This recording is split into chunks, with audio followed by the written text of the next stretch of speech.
Hola, bienvenidos a Leviatán, soy Alejandro y esta semana se ha hecho público que Estados Unidos está negociando con Rusia el fin de la guerra en Ucrania. Esto ha sido un bombazo porque Estados Unidos ha dejado tanto a Ucrania como a la Unión Europea, a ambas, de lado en esta negociación, es decir, las ha apartado completamente y está hablando solo con Rusia cara a cara. Además, las condiciones para el alto el fuego que se rumorean son realmente inaceptables para Ucrania, porque para que os hagáis una idea, primero, Ucrania tendría que reducir a la mitad el tamaño de su ejército. Lo segundo es que Estados Unidos se comprometería a no prestarle apoyo militar, con lo cual, entre ambas cosas, dejaría a Ucrania lista para un nuevo ataque ruso.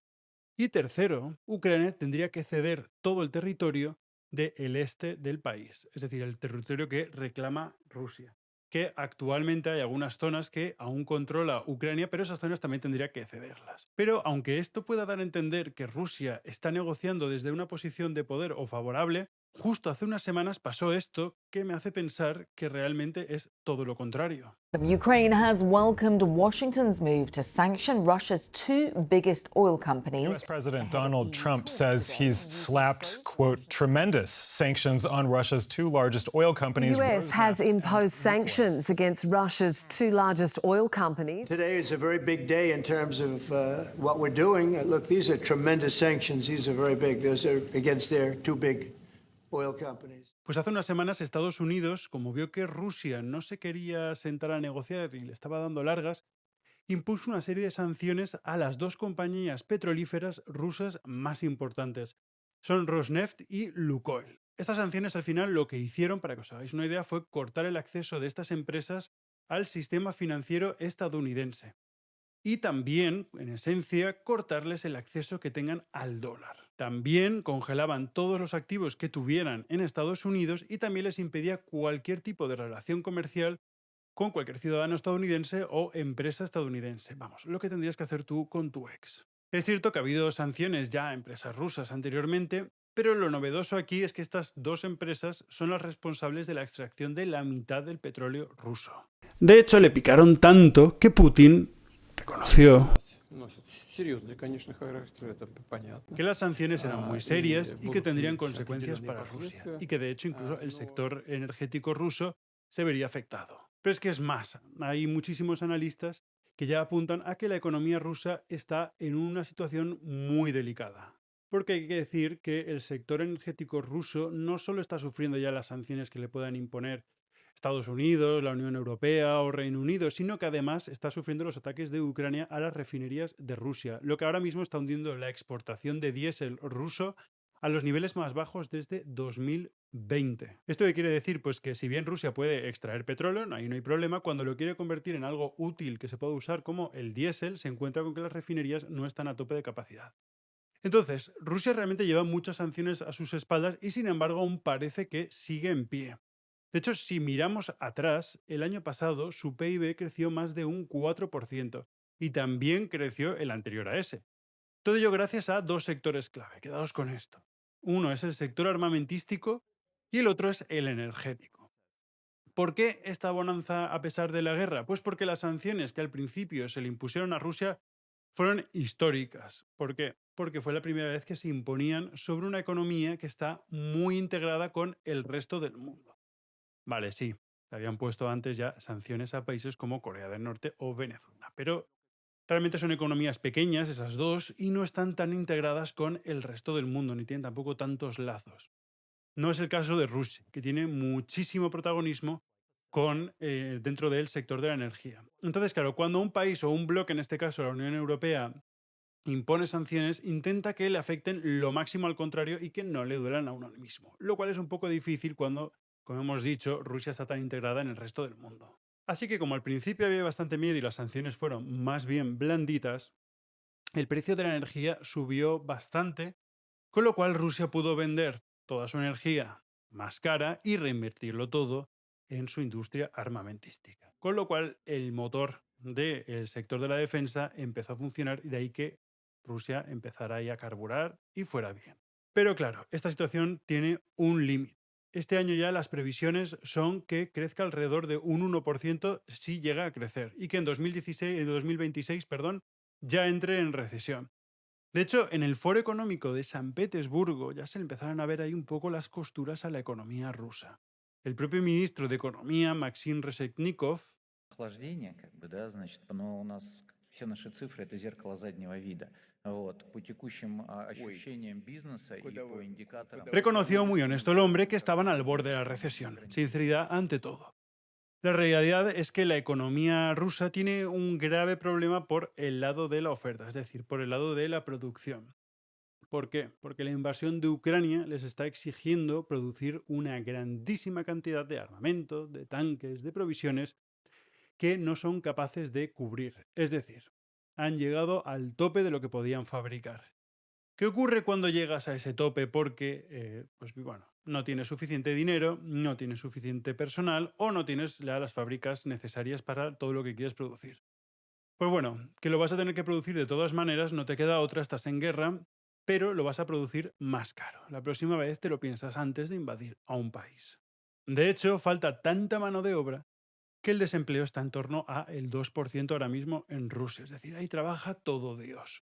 Y la inflación, de hecho, está empezando ya a subir tanto que las alarmas en el Banco Central ruso ya están sonando muchísimo. ¿Por qué? Porque el Banco Central ruso es el encargado de mantener la inflación a raya. Y de hecho, si os fijáis cómo está siendo la lucha contra la inflación, que los tipos de interés en Rusia han llegado a estar por encima del 20%, señal de que hay tanto riesgo de inflación que el Banco Central ruso se está viendo obligado a subir paulatinamente los tipos de interés para contenerlo un poco. Sí que es cierto que este verano ha ido bajándolos un poquillo, está ahí quitando cable para intentar revivir un poco la economía rusa, donde, excepto el sector energético y el armamentístico, como hemos dicho antes, el resto no están precisamente en un buen momento. Entonces, contener la inflación está siendo bastante difícil, y aunque Putin insiste en que Rusia Инфляцию придавить, да, и está viviendo un aterrizaje не со- suave. Bueno, suave será para él porque German Gref, el CEO del banco ruso Sberbank, que es uno de los mayores bancos de Rusia y también el mayor acreedor del Estado ruso, ha llegado a decir que el país está en un estancamiento técnico. Otro tipo honesto. Y aunque los tipos de interés ahora mismo están en torno al 15%, sí que es cierto que el sector militar, como ya sabemos, uno de los motores de la economía rusa, recibe tipos de interés o recibe subvenciones a un tipo de interés muchísimo más bajo. Y de hecho, la gran mayoría del presupuesto lo recibe a principios de año, para que no falte de nada. Pero el empuje económico del sector armamentístico pues también tiene su límite y ahora mismo está en declive. Si no, no estarían con esas previsiones que tienen ahora mismo. ¿Por qué? Pues porque al final los créditos esos son difíciles de mantener en el tiempo. Al final también la falta de mano de obra, como hemos visto, se está notando y además tenemos limitaciones en la producción, es decir, ya las fábricas dan para lo que dan. Y algún listillo me dirá, pero Alex, la deuda rusa está en torno al 20% sobre el PIB. Hay países europeos que tienen más del 100%. Y sí, sobre el papel Rusia podría endeudarse más. Pero, y ahora viene un gran pero, ¿dónde va a vender Rusia su deuda? Si va a los mercados financieros, al sector privado, por ejemplo, al de Estados Unidos, que tiene mucho cash, mucha liquidez, mucho dinero disponible y en esas grandes cantidades que necesita, pues no se lo va a comprar, más que nada porque las sanciones. Europa, que sería el segundo mercado más obvio, más de lo mismo. ¿Qué nos queda? China. ¿Y a China realmente le compensa enemistarse con sus dos mejores clientes todo por comprar deuda rusa? Es decir, se va a enfadar o a conseguir que Estados Unidos y Europa se enfaden con él para comprarle deuda rusa, un país, además Rusia, cuyo PIB o cuyo tamaño está entre Italia y España. A China realmente no le compensa, y como a China, a muchos otros países. Lo que pasa es que, bueno, al final Rusia necesitaría vender grandes cantidades de deuda y al final solo hay pues tres opciones, o Estados Unidos, que no, Europa tampoco, y China, que no le compensa, y el resto de países pues son residuales y tampoco se quieren enemistar. Entonces, si no vende la deuda fuera, si no lo hace fuera, lo tendría que hacer dentro. Entonces, claro, si lo hace dentro, estaría en esencia quitando recursos del sector privado, que como ya hemos dicho, no está precisamente alegre por todo lo que está pasando. Es decir, se lo estaría quitando tanto a particulares como a empresas. ¿Por qué? Porque si un banco tiene que elegir entre a quién le da dinero, si le da dinero al Estado, se lo da a una empresa o a una hipoteca, pues evidentemente va a preferir al Estado porque es mucho más seguro y mucho más confiable. Entonces, claro, si no lo vende fuera, no lo puede vender dentro. Y si lo vendiera dentro, no lo puede vender en el sector privado, ¿qué es lo que le queda? Pues le queda vendérselo al Banco Central ruso. Un comprador de toda la vida. Pero claro, el Banco Central ruso no va a irse a su caja, va a abrir el cajón y va a decir, bueno, pues sí, va, te compro la deuda que me estás ofreciendo. No, ellos lo que van a hacer va a ser irse a la máquina de hacer dinero y decir, vale, ¿cuánto quieres que yo le voy a dar a la máquina para comprarlo? Entonces, claro, se estarían imprimiendo en esencia rublos, con lo cual se dispararía aún más la inflación. De hecho, tienen tanto problema de financiación que hace unas semanas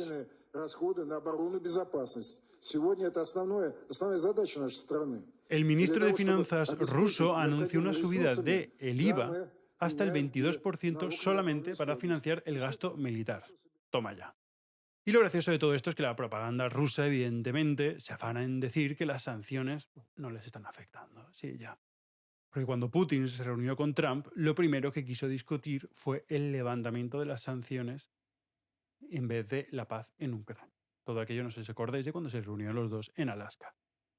De hecho, Kirill Dmitriev, el director general del Fondo Soberano de Rusia, que está también negociando ahora mismo con Estados Unidos en ese equipo, instó hace unas semanas a Elon Musk a construir un túnel entre Alaska y Estados Unidos cuando se restablezcan las relaciones comerciales para simbolizar las buenas relaciones entre ambos países. En fin, todo ideas peregrinas que se le ocurra a uno cuando intenta que por favor le quiten las sanciones porque le están ahogando. Y para que os hagáis una idea de las ganas que tiene Rusia de poder quitarse ya las sanciones y volver al comercio internacional. Pero eso es una cosa y la otra es terminar con la guerra.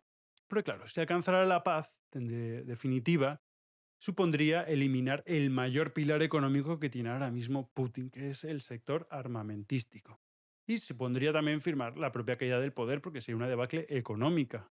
Con lo cual, el objetivo más probable de Putin sea coger aire a nivel económico, poder meter un pie otra vez en el comercio internacional, menos sanciones, pero conseguir mantener la guerra ahí. O hacer una parada técnica en todo caso y volver a atacar pasado un tiempo, que es lo que dicen también muchos analistas.